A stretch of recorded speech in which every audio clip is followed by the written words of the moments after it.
Welcome to Friends Step for Special. Today in this video we will discuss DED Paper 12 Unit 5.3 Adaptation of Teaching Learning Materials for Children Deaf and Hard of Hearing Improvised Aids। आइए इसके बारे में जानते हैं।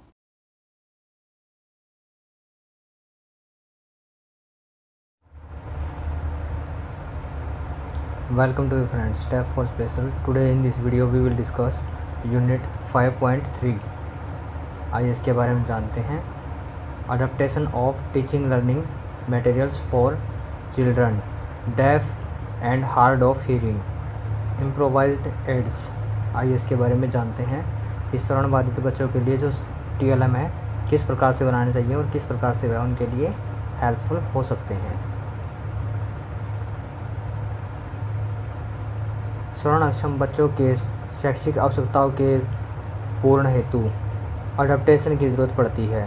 Adaptation के द्वारा शिक्षण अधिगम सामग्री में इस तरह से परिवर्तन किए जाते हैं बच्चों की शैक्षिक आवश्यकताओं को पूरा कर सके। यहाँ पर बताया गया है कि जो श्रवण बाधित बच्चे हैं उनके लिए अडेप्टेशन करके करिकुलम को लागू किया जाता है ताकि वो बच्चे शिक्षा ग्रहण कर सके।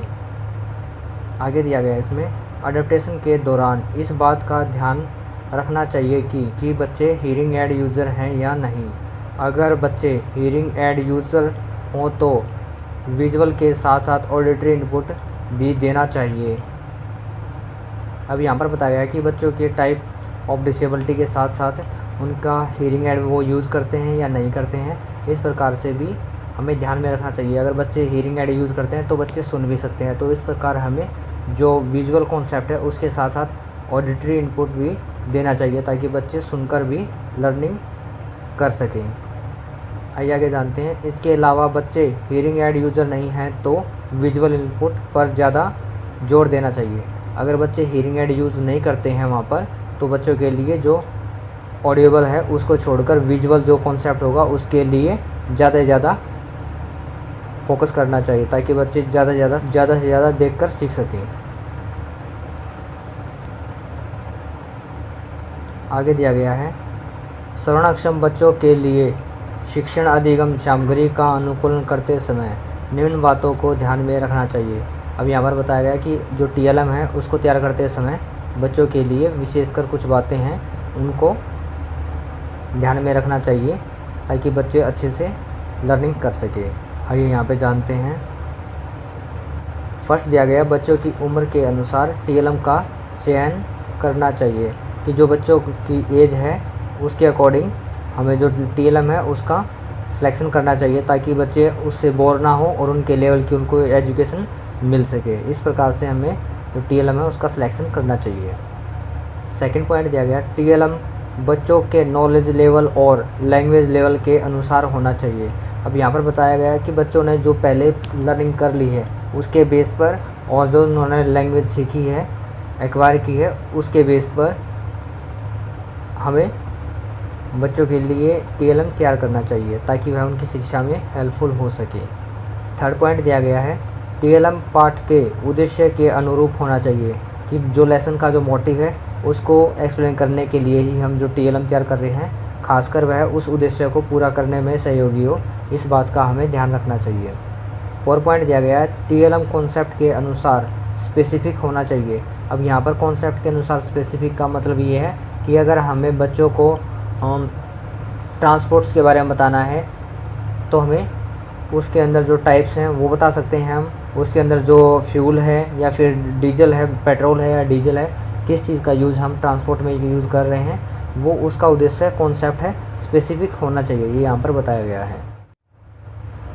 5 पॉइंट दिया गया TLM इस तरह से होना चाहिए कि वह बच्चे में सेल्फ स्टडी के लिए प्रेरित करे। अब यहाँ पर बताया गया है कि जो TLM है वहाँ पर हमें इस प्रकार से TLM को निर्माण करना चाहिए ताकि बच्चा उसको खुद से भी देखकर कुछ लर्निंग कर सके। ये यहाँ पर बताया गया है कि बच्चों के अंदर सेल्फ लर्निंग कॉन्सेप्ट है उसको डेवलप करने में हेल्प मिल सके। इस प्रकार का TLM है वो बच्चों के लिए डिज़ाइन करना चाहिए। 6 पॉइंट दिया गया है TLM कलरफुल और आकर्षक होने चाहिए कि जो TLM बना रहे हैं वह कलरफुल होना चाहिए जिससे बच्चे उसको देखकर उसकी तरफ अट्रैक्ट हों और अटेंशन दे पाएँ, क्योंकि जो श्रवणबाधित बच्चे होते हैं वो खासकर विजुअली जो कलरफुल चीज़ें हैं उनकी तरफ ही ज़्यादा से ज़्यादा ध्यान दे पाते हैं। 7 पॉइंट दिया गया है, स्पीच ब्लॉम का प्रयोग करना चाहिए। अब यहाँ पर बताया गया है कि जो स्पीच ब्लॉम है इस प्रकार से जो कॉमिक्स वगैरह में आते थे कंटेंट नरेशंस वगैरह, उन तरीक़ों का यूज़ करना चाहिए। हमने देखा हुआ है कि जो स्पीच ब्लॉम्स होते हैं वो किसी भी इंसान के लिए बहुत ही उपयोगी होते हैं, कि जहाँ पर हम ये बच्चों को बता नहीं सकते कि इसने क्या कहा है, लेकिन हम फिर भी उसके अंदर कुछ इस प्रकार के जो कॉन्सेप्ट हैं वो बनाकर बच्चों को दिखा सकते हैं कि ये जो थॉट है ये इसके थ्रू कहा गया है। और यहाँ पर हम लिख सकते हैं, हम यहाँ पर जैसे कि हेलो, ये यहाँ पर स्पीच ब्लॉम के रूप में यूज़ कर सकते हैं। बच्चा देखेगा कि इस इंसान ने हेलो बोला है, यहाँ पर इसको देखकर वो सीख सकता है। तो इस प्रकार के हमें जो TLM है उसको डेवलप करने में ध्यान रखने योग्य बातें हैं जो बच्चे के लिए बड़ी ही उपयोगी हो सकती हैं। आगे पढ़ते हैं इम्प्रोवाइज्ड एड्स। आइए इनके बारे में चलते हैं जानने के लिए। साइंस एंड मैथ एक लॉजिकल सब्जेक्ट है जिसमें कॉन्सेप्ट को जस्टिफाई करने के लिए विशेष प्रकार के TLM की आवश्यकता पड़ती है जिससे इनका शिक्षण रोचक बना रहे। इसलिए अनुपयोगी वस्तुओं को मॉडिफाई करके TLM का निर्माण कर सकते हैं जिसे इम्प्रोवाइज्ड एड कहते हैं। अब यहाँ पर बताया गया है इम्प्रोवाइज्ड का मतलब क्या है कि कोई भी हमारी अनयूज्ड मटेरियल है उसको यूज़ करके हम कुछ ऐसा मटेरियल बनाएं कि जिससे बच्चे देखकर उसको लर्निंग कर सकें। क्योंकि जो साइंस और मैथ है ये इस प्रकार के लॉजिकल सब्जेक्ट है जिसके अंदर कॉन्सेप्ट के थ्रू बच्चों को एक्सप्लेन किया जा सकता है कि जो उनके डाउट्स हैं वो क्लियर करने होते हैं, और इनमें प्रैक्टिकल मटेरियल की ज़रूरत ज़्यादा होती है। तो प्रैक्टिकल मटेरियल ज़्यादा करने के लिए हमें नए मटेरियलों को ना खरीद कर जो पुराने ही जो मटेरियल्स पड़े हुए हैं हमारे पास, जैसे बॉटल्स पड़ी हुई हैं, कुछ भी ऐसा सामान पड़ा हुआ होता है जो वेस्ट मटेरियल, उसको यूज़ करके हमें मॉडिफाई करके TLM के रूप में तैयार करना चाहिए ताकि बच्चे उससे सीख सकें। उसी को इम्प्रोवाइज्ड एड कहते हैं। आइए आगे जानते हैं। भारत जैसे विशाल जनसंख्या वाले देश में जहाँ संसाधनों की उपलब्धता हर जगह सुनिश्चित नहीं है, वहाँ पर साइंस मैथ टीचिंग में improvised aid important role play करते हैं। यहाँ पर बताया गया कि भारत में जो मटेरियल है उसकी सुनिश्चितता, उसकी अवेलेबिलिटी हर एक स्थान पर नहीं हो पाती, जिसकी वजह से बच्चों को एजुकेशन देने में प्रॉब्लम होती है। लेकिन जब इम्प्रोवाइज्ड एड की बात करते हैं तो यह साइंस और मैथ में अपना टीचिंग करने में एक अहम भूमिका निभाते हैं जिससे बच्चों को लर्निंग करने में आसानी होती है। ये यहाँ पर बताया गया है। आइए इसके बारे में आगे जानते हैं। इससे तात्पर्य ऐसे शिक्षण सामग्री से है जो घरेलू या अनुपयोगी वस्तुओं से तैयार किया जाता है। इसकी लागत कम होती है, यानी कि किसी अनुपयोगी वस्तु में परिवर्तन करके उपयोग के लायक बनाया जाए तो उसे इम्प्रोवाइज्ड एड कहते हैं। सामान्य बोलचाल की भाषा में हम इसे काम चलाऊ TLM भी कह सकते हैं। अब यहाँ पर बताया गया है कि जो घरेलू मटेरियल होता है, जो घर पर अनयूज मटेरियल पड़ा होता है, उसको यूज़ करके परिवर्तन करके उसमें कुछ मॉडिफाई करके बच्चों के लिए जो TLM है उसके रूप में प्रयोग करना ही इम्प्रोवाइज्ड एड कहलाता है। ये यहाँ पर बताया गया है।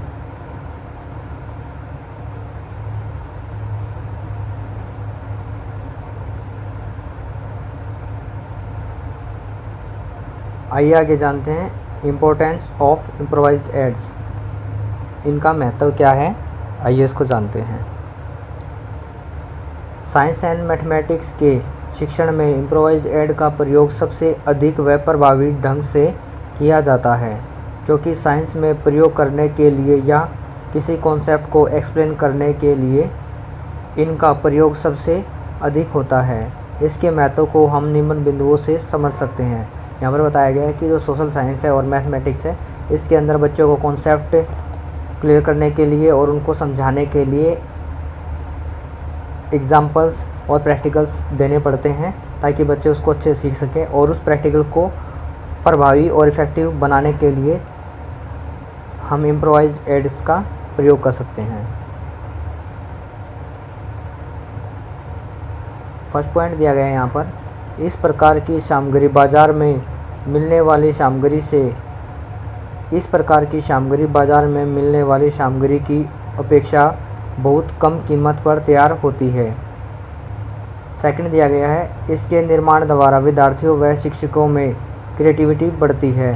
थर्ड दिया गया है, ऐसे टीएलएम के प्रयोग से छात्रों में साइंटिफिक सोच विकसित होती है। फर्स्ट दिया गया है यहाँ पर जो इम्प्रोवाइज्ड एड्स होते हैं वो बाज़ार के टीएलएम से कहीं सस्ते होते हैं और इनका निर्माण जो छात्रों के द्वारा और शिक्षक के द्वारा मिलकर किया जाता है, तो छात्रों के अंदर जो क्रिएटिविटी स्किल है उसका डेवलपमेंट होता है ताकि बच्चे नई नई चीज़ों को बनाना खुद से तैयार करना सीखते हैं और बच्चों की जो साइंटिफिक जो थिंकिंग है, जो क्यूरियोसिटी है वो बढ़ती है और बच्चों में लर्निंग कॉन्सेप्ट बिल्ड होता है। ये यहाँ पर बताया 4 पॉइंट दिया गया है, इम्प्रोवाइज्ड एड्स के निर्माण में छात्र अपनी थ्योरेटिकल नॉलेज को प्रैक्टिकल में यूज़ करते हैं। यहाँ पर बताया गया कि जो बच्चों ने थ्योरी में पढ़ा हुआ होता है वह उसको प्रैक्टिकल में यूज़ करके अपनी नॉलेज को बढ़ाते हैं और उसका प्रयोग करते हैं। ये यहाँ पर बताया गया है। आइए जानते हैं प्रोसेस ऑफ इम्प्रोवाइज्ड एड्स, किस प्रकार से इसको प्रोसेस किया जाता है। आइए जानते हैं। इम्प्रोवाइज्ड एड का निर्माण करने से पहले उस कॉन्सेप्ट को भली भांति समझ लेना चाहिए जिसके लिए टीएलएम का निर्माण करना हो। इसके लिए आवश्यक है कि पहले कॉन्सेप्ट को परिभाषित किया जाए और उसके अनुसार इम्प्रोवाइज्ड एड के निर्माण की प्रक्रिया को आगे बढ़ाया जाए। यहाँ पर बताया गया है कि जो प्रोसेस है उसके अंदर सबसे पहले क्या होना चाहिए, हमें कॉन्सेप्ट के बारे में पता होना चाहिए कि हमारा मेन मोटिव क्या है, ताकि उसके बारे में ठीक से जो टीएलएम है उसकी रूपरेखा तैयार की जा सके।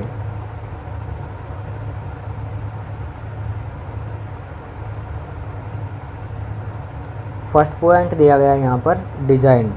आइए इसके बारे में जानते हैं कि डिज़ाइन का हर एक वस्तु है उसके अंदर बहुत ही इम्पोर्टेंट रोल रहता है, वही उसको आकर्षक और उपयोगी बनाने में एक अहम भूमिका निभाता है। ये इसके बारे में जानते हैं। इम्प्रोवाइज्ड एड्स का निर्माण करने से पहले आसपास के वातावरण में उपलब्ध सामग्री के आधार पर डिज़ाइन तैयार करना चाहिए। इसमें इस बात का ध्यान रखना चाहिए कि वातावरण में जो सामग्री उपलब्ध है उनका प्रयोग भी हो जाए और जो सामग्री बनकर तैयार हो वो कॉन्सेप्ट के अकॉर्डिंग हो। यहाँ पर बताया गया कि जो वातावरण में आसपास की जो वस्तुएं होती हैं, अनयूज मटेरियल होता है, उसको यूज़ करके हम टीएलएम का प्रयोग करें, टीएलएम के रूप में निर्माण करें, तैयार करें और वह कॉन्सेप्ट को पूरा करने में हमारी हेल्प करे। ये यहाँ पर ज़रूरी हो। सेकंड पॉइंट दिया गया है सामग्री का विकास। आइए इसमें जानते हैं। एक बार डिज़ाइन तैयार हो जाने के बाद टीचर के निर्देश ने छात्रों द्वारा सामग्री का विकास किया जाए। इस दौरान यह ध्यान रखना चाहिए कि सामग्री का विकास डिज़ाइन के अनुसार हो। यहाँ पर बताया गया कि जो सामग्री तैयार की गई है वह एक बार इकट्ठी हो जाने के बाद शिक्षक के दिशा निर्देश के अनुसार छात्रों के द्वारा प्रयोग करके डिज़ाइन को फॉलो करते हुए सामग्री तैयार करनी चाहिए। आइए इसमें जानते हैं थर्ड पॉइंट, सामग्री का परीक्षण। ये टेस्टिंग है जो मटेरियल की जो तैयार होकर आया है उसकी टेस्टिंग किस प्रकार से करनी है, आइए उसके बारे में जानते हैं। एक बार सामग्री तैयार हो जाने के बाद टीचर द्वारा सामग्री का परीक्षण कर लेना चाहिए कि वह क्लासरूम में प्रयोग करने लायक है या नहीं। अगर उसमें कोई कमी हो तो अध्यापक सुधार के लिए बच्चों को फीडबैक दे देना चाहिए। अब यहाँ पर बताया गया है कि जो सामग्री तैयार हुई है, जो टीएलएम तैयार हुआ है, उसको बच्चों के द्वारा दोबारा से अगर उसके अंदर कोई कमी है सुधार के लिए दे देना चाहिए। अगर वह उपयोगी है तो उसको कक्षा में लाना चाहिए। ये यहाँ पर बताया गया है। आइए इसका जानते हैं फोर्थ पॉइंट, सामग्रियों की पूर्णता। आइए इसमें जानते हैं। परीक्षण के बाद टीचर द्वारा जो फीडबैक दिया गया हो उसके अनुसार सामग्री में मॉडिफिकेशन कर देना चाहिए। अब यहाँ पर जो कमी थी टीएलएम में उसको दूर करके कक्षा में लाना चाहिए, ये यहाँ पर बताया गया है। फिफ्थ पॉइंट दिया गया है यहाँ पर उत्पादन और वितरण, प्रोडक्शन एंड डिस्ट्रीब्यूशन। आइए इसके बारे में जानते हैं।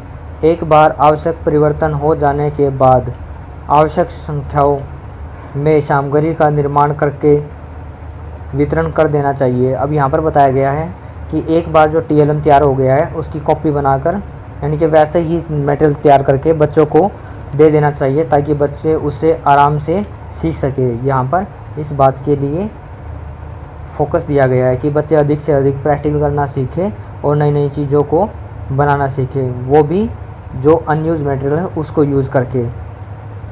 ये यहाँ पर बताया गया जो कि इन्वायरमेंट को सेफ और सुरक्षित रखने में बहुत बड़ा कारगर सिद्ध होता है। जो नेचर फ्रेंडली हो उस प्रकार के मटेरियल को रिकंज्यूम किया जा सकता है। फ्रेंड्स, यह वीडियो आपके लिए अगर एजुकेशन में हेल्पफुल रही है तो please like, share and subscribe step 4 special और अपना फीडबैक अवश्य दें और वीडियो को लाइक ज़रूर करें। Thank you friends.